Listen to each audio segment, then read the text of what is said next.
हजरात, आप जैसे भी बैठे हों बैठें। बस आपसे मेरी एक दरख्वास्त होगी कि आप दिलो दिमाग की हाजिरी के साथ सुने। कभी कभार ऐसा होता है कि लोग सामने ही बैठे रहते हैं मगर उनका दिलो दिमाग गैर हाजिर रहता है। वो कुछ और सोचते रहते हैं, उनका दिमाग कोई और काम करता रहता है। तो ऐसी सूरत में लोग सामने बैठ करके भी गैर हाजिर हो जाते, यानी वो समझ नहीं पाते कि हमसे क्या कहा गया। और दूसरी बात, आपको इस बात का इल्म होना चाहिए कि मैं किस लिए बैठा हूं, क्योंकि आदमी को जब अपनी हैसियत का पता नहीं होगा तो उससे बड़ी सी बड़ी गलती हो सकती है। मसलन नासिमे इजलास ने हमें बुलाया, कुर्सी लगा दी, मैं बैठ गया, मगर मुझको पता ही न हो कि इस वक्त मेरी हैसियत क्या है। तो जैसे आप बैठे हैं कुर्सी पर वैसे मैं भी चुपचाप बैठा रहूंगा, क्योंकि हमको पता ही नहीं है कि हमारी हैसियत क्या है, हम किस लिए बुलाए गए हैं, किस लिए इस पर बैठे हैं। जब हमको इसका पता नहीं होगा तो जिस तरह आप बैठे हैं उसी तरह मैं भी बैठा रह जाऊंगा। तो हर आदमी को हर वक्त अपनी हैसियत का इल्म होना चाहिए कि इस वक्त मेरी हैसियत क्या है। रमजान के महीने में एक रोजेदार को अपनी हैसियत का पता न हो तो गैर रोजेदार की तरह से वो भी खाना पीना शुरू कर देगा, इसलिए कि उसको अपनी हैसियत का पता नहीं है। तो आपको भी अपनी हैसियत का पता होना चाहिए कि इस वक्त मैं बैठा हूं, मेरी हैसियत क्या है। अगर आपकी हैसियत सामईन की है तो आपकी नजर उधर होना चाहिए जिधर सुनाने वाला है, और आपका दिमाग उस पे होना चाहिए जो सुनाया जाए। इसलिए मैं सुनने वालों को देखता और देख करके मैं तकरीर करता। अब मैं आदत के मुताबिक चंद अशार तहते लफ्ज पेश कर रहा हूं। अब आपको कैसा लगेगा, हमें तो वो अशार बेहद प्यारे हैं। ये और बात है जरा गाढ़े हैं, इसलिए मैं चाहूंगा कि अहले स्टेज ने अगर थोड़ा सा सहारा दिया तो मैं आप तक वो अशार लेके पहुंच जाऊंगा। शहरे नबी तेरी गलियों का नक्शा ही कुछ ऐसा है। शहरे नबी तेरी गलियों का नक्शा ही कुछ ऐसा है। अखुल्द भी है मुश्ताक ज़ियारत, जलवा ही कुछ ऐसा है। शहरे नबी तेरी गलियों का नक्शा ही कुछ ऐसा है। अखुल्द भी है मुश्ताक ज़ियारत, जलवा ही कुछ ऐसा है। दिल को सुकून दे आँख को ठंडक, दिल को सुकून दे आँख को ठंडक, रौसा ही कुछ ऐसा है। दिल को सुकून दे आँख को ठंडक, रौसा ही कुछ ऐसा है। फर्शे ज़मीं पर अर्शे बरी हो, लगता ही कुछ ऐसा है। फर्शे ज़मीं पर अर्शे बरी हो, लगता ही कुछ ऐसा है। और उनके दर पर ऐसा झुका दिल, उठने का अब होश नहीं। उनके दर पर ऐसा झुका दिल, उठने का अब होश नहीं। अहले शरीयत हैं सकते में, सजदा ही कुछ ऐसा है। अहले शरीयत हैं सकते में, सजदा ही कुछ ऐसा है। अल्लाह कलम या अर्श बरी हो, सब हैं उसके साए में। लौह कलम या अर्श बरी हो, सब हैं उसके साए में। मेरे बेसाया आका का साया ही कुछ ऐसा है। मेरे बेसाया आका का साया ही कुछ ऐसा है। सिबते नबी है पुश्ते नबी पर, सिबते नबी है पुश्ते नबी पर और सजदे की हालत है। सिबते नबी है पुश्ते नबी पर और सजदे की हालत है। आका ने तस्बीह बढ़ा दी, बेटा ही सुभान अल्लाह सुभान अल्लाह, जिंदाबाद जिंदाबाद। कुछ ऐसा है, अर्श मुअल्ला सर पे उठाए, तायर सिदरा आंख लगाए। अर्श मुअल्ला सर पे उठाए, तायर सिदरा आंख लगाए। पत्थर भी किस्मत चमकाए, तलवा ही कुछ ऐसा है। पत्थर भी किस्मत चमकाए, तलवा ही कुछ ऐसा है। ताज को अपने काशा बनाकर हासिर हैं शाहाने जहां। ताज को अपने काशा बनाकर हासिर हैं शाहाने जहां। उनकी अता कुछ ऐसी है, सदका ही कुछ ऐसा है। उनकी अता कुछ ऐसी है, सदका ही कुछ ऐसा है। अखम है जहां जमशेद व सिकंदर, इसमें क्या हैरानी है। खम है जहां जमशेद व सिकंदर, इसमें क्या हैरानी है। उनके गुलामों का अख्तर रुतबा ही कुछ ऐसा है। उनके गुलामों का अख्तर रुतबा ही कुछ ऐसा है। एक मर्तबा और झूम कर आप बुलंद आवाज से दुरूद शरीफ पढ़ लें। अल्लाह रब्बु मुहम्मदिन सल्लल्लाहु अलैहि वसल्लम, नहनु इबादु मुहम्मदिन सल्लल्लाहु अलैहि वसल्लम। हसरात, मैं जो कुछ भी कहूं आप उसको दिल के कानों से सुने।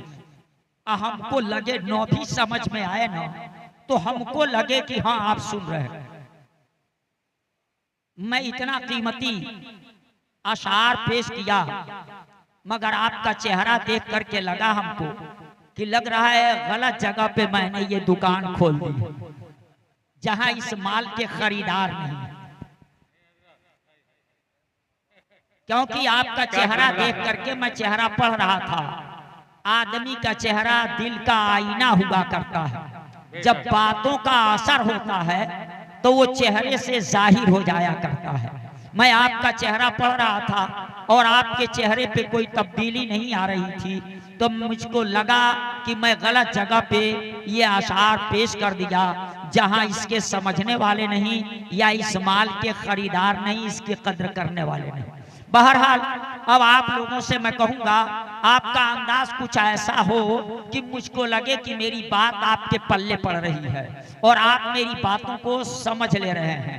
हसरात, मैंने कुरान मुकद्दस की जिस आयत मुकद्दसा को आज के लिए सरनामा बयान करार दिया, अगर आप ज़हनी तौर पे हासिल हो तो हमको लगता है तकरीबन 80% लोगों को तो वो याद। इहदिना सिरातल मुस्तकीम सूरह फातिहा तो हमको लगता है अक्सर व बेशतर लोगों को याद है। और उसमें से जब मैं ये पढ़ा तो आप उसी वक्त जान गए होंगे कि कहां से पढ़ रहा। मुसलमानों, सूरह फातिहा वो सूरह है जिसके बगैर कोई नमाज नहीं। ला सलाता इल्ला बिफातिहतिल किताब, बगैर सूरह फातिहा के कोई नमाज नहीं। और सूरतों को आप बदलते रहते हैं, पहली रकात में कोई और, दूसरी में कोई और, तीसरी में कोई और, चौथी में कोई और। फजर में कोई और पढ़ लीजिए, जोहर में कोई और पढ़ लीजिए, असर में कोई और पढ़ लीजिए, मगरिब में कोई और पढ़ लीजिए। मगर ये सूरह फातिहा है कि इसको कभी बदल नहीं पाते। चाहे फजर पढ़ने जाए, जोहर पढ़ने जाए, पहली रकात हो, दूसरी रकात हो, हर रकात में आपको सूरह फातिहा पढ़ना है। और जब आप नमाज पढ़ते हैं और उसमें सूरह फातिहा पढ़ते हैं तो पहले तो आप ये जान लें कि नमाज है क्या। मुसलमानों, नमाज और रूहे बंदगी है। नमाज बंदों को खुदा से मिलाती है, और जब बंदा नमाज में होता है तो वो एक पावरफुल नहीं होता, बल्कि ऐसी सूरत में वो एक बॉर्डर पार करके वहां पहुंचा है। क्योंकि आप नमाज के फराइज को जब देखेंगे तो आपको पता चलेगा, पहला नंबर आता है तकबीर तहरीमा का। मैं सोचने लगा आया पहली तकबीर को तकबीर तहरीमा क्यों कहा, आखिर इस तकबीर का नाम तकबीर तहरीमा ही क्यों रखा, वजह इसकी क्या है। तो बड़ा गौर करने के बाद पता चला कि ये पहली तकबीर जिसको तकबीर तहरीमा कहते हैं, ये वो तकबीर है कि जब बंदा इसे कह लेता है तो बंदा बॉर्डर पार कर जाता है और बॉर्डर पार करके उस दुनिया में पहुंच जाता है जहां ना वो किसी का बाप रह जाता है, न किसी का बेटा रह जाता है, जहां न किसी का चचा रह जाता है, न किसी का भतीजा रह जाता है, जहां न वो मामू रह जाता है, न किसी का भांजा रह जाता है, न किसी का भाई रह जाता है। अगर आपकी समझ में बात ना आई हो तो मैं कहा सेहनी तौर पे आप हाजिर रहिए। आप जगह वही है, अपने घर में हैं, मुसल्ला बिछाए और मुसल्ला बिछा करके अभी मुसल्ले पे पहुंचे हैं, बेटा पुकार रहा है अब्बू, आप जवाब दे रहे हैं बेटा। बीवी पुकार रही है मेरे सरताज, आप जवाब दे रहे हैं मेरी रफीक़े हयात। भतीजा पुकार रहा है चचा, आप कह रहे हैं मेरे भतीजे। बोलते हैं कि नहीं बोलते, बोलते हैं ना। मगर जैसे ही आपने तकबीर तहरीमा की पहली तकबीर अल्लाहु अकबर कह के हाथ बांध लिया, अभी हाथ का बांधना था, वही बेटा जो 5 मिनट पहले आपको अब्बू कह रहा था, वही बेटा आप पुकार रहा है अब्बू अब्बू। मगर अब्बू है कि जगह वही है, मगर अब जवाब देने को तैयार नहीं है। भतीजा पुकार रहा है चचा चचा, मगर चचा है कि बोलने का नाम नहीं ले रहे हैं, बोलने को तैयार नहीं। मैं सोचा इस आदमी को हो क्या गया है, जगह वही है। अभी 5 मिनट पहले जब यही बच्चा पुकार रहा था तो 1 मर्तबा पुकारता था, वो 2 मर्तबा जवाब देता था, मगर जगह वही है, जगह बदली नहीं, 1 कदम आगे बढ़ा नहीं। मगर क्या बात है कि बच्चा चीख रहा है, चिल्ला रहा है, अब्बू अब्बू कह रहा है, मगर बाप है कि अपने बेटे को जवाब देने को तैयार नहीं। अभी इतना सोच ही रहा था जब तक कि उसकी बीवी आई, दौड़े दौड़े बेटे को पकड़ती है, बेटा अब्बा इस वक्त जवाब देने की पोजीशन में नहीं है, वो अब्बा जवाब देने की पोजीशन में नहीं है। बेटे को पकड़ी, टांग करके पीछे लेकर के चली गई। मैं कहा यार मामला क्या है, तो जवाब मिला अल्लाहू अकबर कह करके वो हाथ बांधा क्या था, क्या बात है, वाह, पार कर गया, अब बॉर्डर पार करके अब उस मुल्क में पहुंच गया है जहां वो किसी का बाप नहीं रह गया, जहां वो किसी का चचा नहीं रह गया, बल्कि अब वहां पहुंच गया है जिस दुनिया में या तो ये बंदा है नहीं तो इसका खुदा है। क्या बात है, माशाअल्लाह, खुदा से बातें कर रहा है। मुसलमानों बंदा नमाज में होता है तो अपने खुदा से बातें कर। क्या बात है, नारे तकबीर, नारे रिसालत, फैजानी औलिया कॉन्फ्रेंस, मौलाना कमरुद्दीन साहब किबला, नारे तकबीर, नारे रिसालत। क्या बात है। यही वजह है कि वहीं रह करके आप जानते भी हैं, आपका बेटा ही हो मुसल्ला इमामत पे, आप जाएं उसके पीछे नमाज पढ़ने तो क्या नियत करेंगे कि पीछे अपने बेटे के ये कहेंगे पीछे अपने बेटे के, क्यों? वो दुनिया दूसरी है। पीछे इस इमाम के कहेंगे। अब बेटा अगर मुक्तदी है, बाप अगर इमाम है तो बेटा भी नहीं कहेगा पीछे अपने अब्बा के, कहेगा नहीं ना। मुसलमानों, उसमें जब बंदा होता है तो बंदा अपने खुदा से बातें किया करता है। इसीलिए फरमाया गया है कि नमाजी के आगे से ना गुजरा करो, नमाजी के आगे से ना गुजरा करो। क्योंकि ये नमाजी है, ये बंदा है और वो बात कर रहा है खुदा से, तो खुदा है। तो बंदा और खुदा जब दोनों बात हो रही हो तो उस बीच से गुजरने वाला डिस्टर्ब करता है। हम और आप जब किसी से बात कर रहे हो और बीच से कोई गुजरे तो ये नागवार लगता है, डिस्टर्ब होता है। वहां तो बंदा किसी दुनियादार से नहीं, अपने परवरदिगार से बातें कर रहा है, अपने परवरदिगार से बातें कर रहा है, खुदा से बातें कर रहा है। मुसलमानों जरा अंदाजा लगाओ, इसलिए नमाजी के आगे से गुजरने से मना किया गया है। नमाजी के आगे से न गुजरा करो। तो वो नमाज पढ़ रहा है। नमाज क्या है मुसलमानों? नमाज दीन का सतून है। आका ने फरमाया सलातो इमादुद्दीन, नमाज दीन का खंभा है। मगर ये आपको मालूम होना चाहिए, सिर्फ यहीं से धोखा ना खा जाइएगा।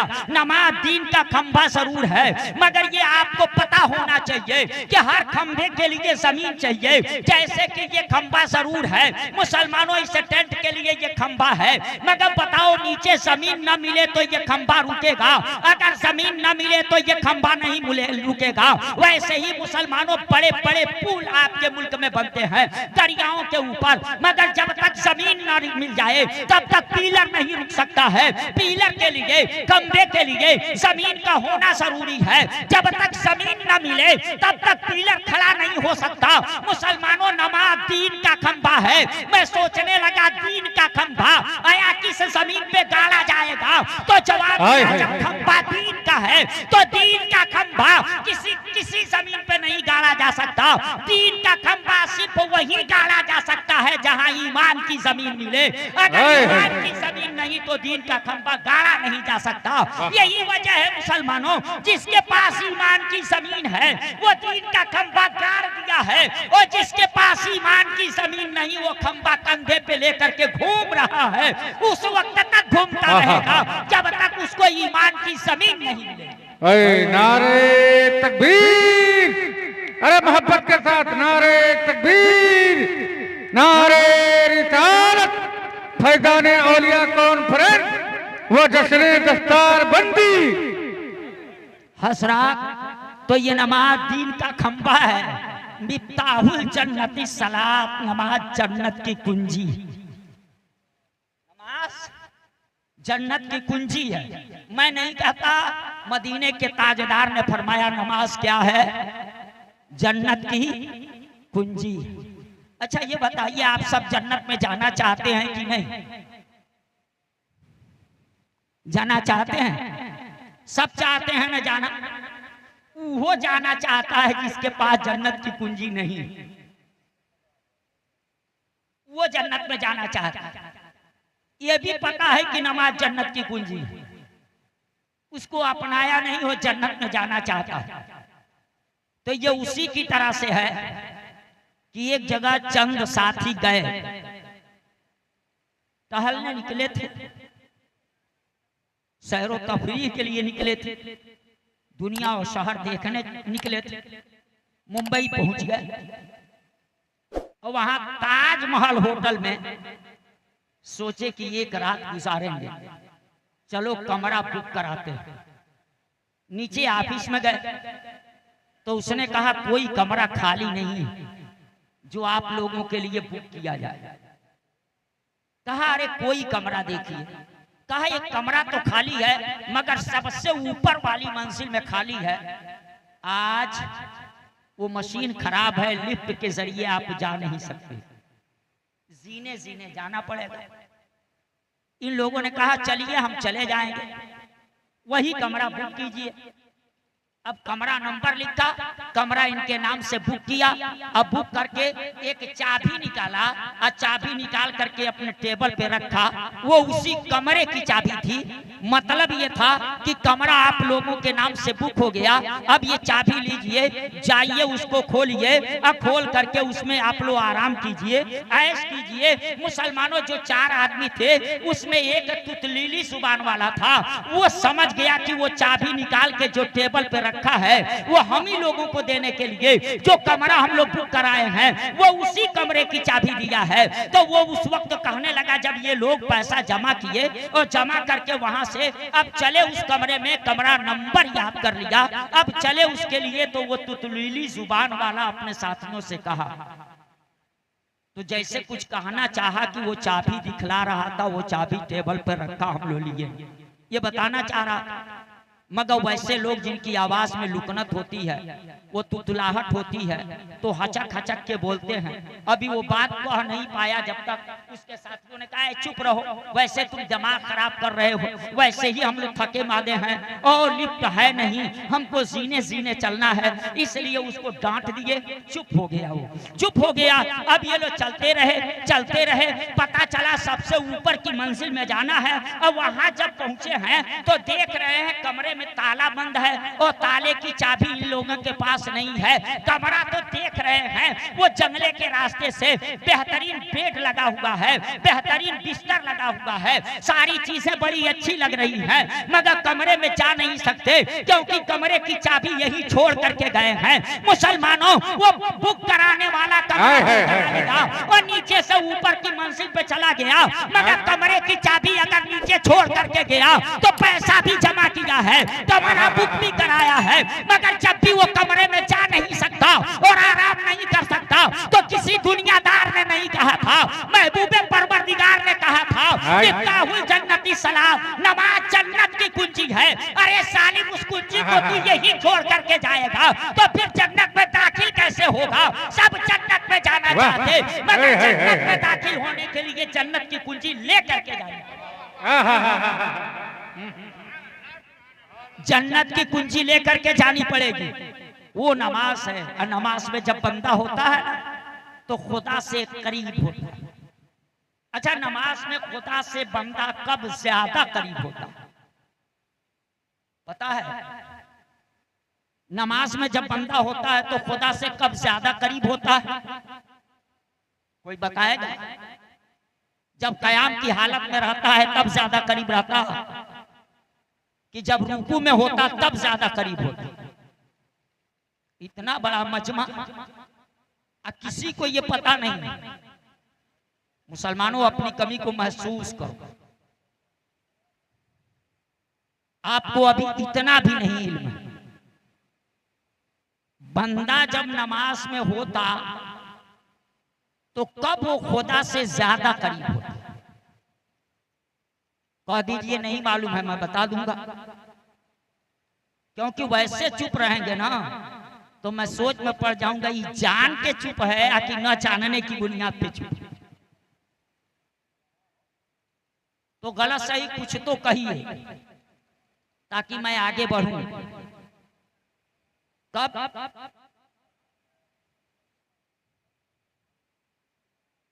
क़याम में, सजदे की हालत, जगह बदली।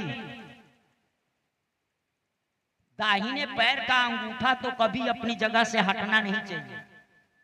तो क़याम में था तो वही था ना, और रुकू में था तब भी वही था, और सजदे में था तब भी वही था। तो फिर सजदे में वो खुदा से ज्यादा करीब कैसे हो गया? वो क़याम में खुदा से कुछ दूर कैसे हो गया? जगह तो उसकी नहीं बदली। इसीलिए आपसे मैं कहलवाना चाह रहा था, मुसलमानों, बंदा वही रहता मगर सजदे की हालत में। सही आपका जवाब है, सजदे की हालत में बंदा खुदा से करीब होता, ज्यादा करीब होता। मैं कहा जगह बदली नहीं, मगर सजदे की हालत में वो बंदा खुदा से ज्यादा करीब कैसे हो गया? तो जवाब मिला, किसी आदमी को देखना जब वो सजदे में हो तो उसके साइड में खड़ा हो जाना, और साइड में खड़ा हो करके उसकी बॉडी को देखना, उसके जिस्म को देखना। बंदा जब सजदे में हुआ करता है तो ऐसी सूरत में बंदे की पूरी बॉडी लफ्ज़े मोहम्मद बनी होती है, लफ्ज़े मोहम्मद बना होता है। मुसलमानों, जब बंदा सजदे में होता है तो सजदे में होने की सूरत में उसकी पूरी बॉडी, पूरा वजूद जो होता है वो लफ्ज़े मोहम्मद बना रहता है। और जब लफ्ज़े मोहम्मद बना रहता है तो लफ्ज़े मोहम्मद की बुनियाद पर बंदा उस वक्त खुदा के ज्यादा करीब होता, क्योंकि मुस्तफा जाने रहमत से ज्यादा प्यारा खुदा के नजदीक कोई नहीं है। अब बंदा जब लफ्ज़े मोहम्मद बनता है तो खुदा से ज्यादा करीब। क्या बात है, माशाअल्लाह। बंदा जब लफ्ज़े मोहम्मद बनता है तो खुदा से ज्यादा करीब हो जाता। अच्छा, जब बंदा लफ्ज़े मोहम्मद बनता है तो लफ्ज़े मोहम्मद लिखा जाएगा तो उसमें 2 मीम होंगे ना, 2 मीम होंगे ना। पहले नंबर पे मीम, तब हे, फिर मीम, तब दाल, है कि नहीं? तो कितने मीम उसमें, कितने मीम? अरे अब तो गिना दिया, अब आपको